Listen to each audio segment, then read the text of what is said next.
komme aus Würzburg. Heidelberg. Münster. Stuttgart. Aachen. Talkit ist eine große Sache von Studenten organisiert, die Freude macht. Wirklich eine geniale Plattform, um die Diskussion zu führen zwischen der Industrie und den Studierenden. Und ich glaube, es ist auch ganz wichtig, dass dieser Dialog kontinuierlich geführt werden muss. Ich finde solche Veranstaltungen extrem wichtig, weil Energiepolitik ist eine generationenübergreifende Politik.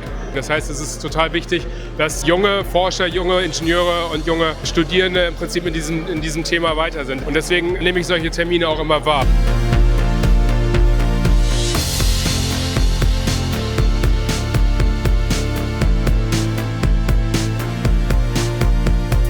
Die Energiewende ist nicht umsonst zu haben, sondern wir ersetzen ja Technologien, die wir nicht mehr wollen, Kernenergie, aber auch Kohlekraftwerke und setzen auf neue Technologien. Das ist also ein Investitionsvorhaben, ein Modernisierungsvorhaben. Wir bereiten uns darauf vor, dass eben noch mehr Erneuerbare ins Netz eingebunden werden.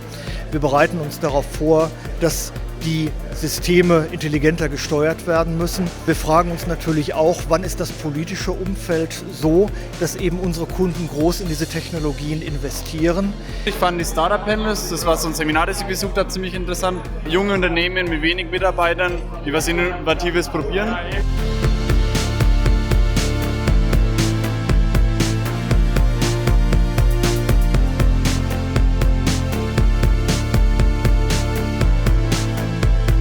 Aufgrund der Potenziale, die wir haben, wird der Windenergieausbau weitergehen, an Land auf jeden Fall und eben dann hoffentlich auch auf See, wenn da die Kosten weiter runterkommen. Zweitens wird die Solarenergie in ganz Europa und auf der ganzen Welt weiter zunehmen. Wir müssen schon anschauen, dass die Effekte, die wir brauchen, um diese neue Energie ins Netz einzubinden, dass wir die vernünftig in den Griff kriegen. Deshalb spielt eben der Netzausbau eine elementar wichtige Rolle. Deshalb sollte man das im synchronisierten Schritte machen. Aber ich würde auf gar keinen Fall Tempo rausnehmen, weil es ist aus meiner Sicht keine Frage des Tempos, sondern der Synchronisation beider Tätigkeiten.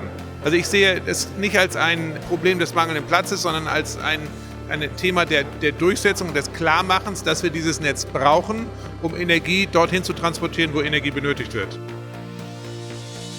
Bis zu dreifach höhere Energiepreise in Europa versus USA haben natürlich auch was mit dem Wirtschaftsstandort Europa zu tun.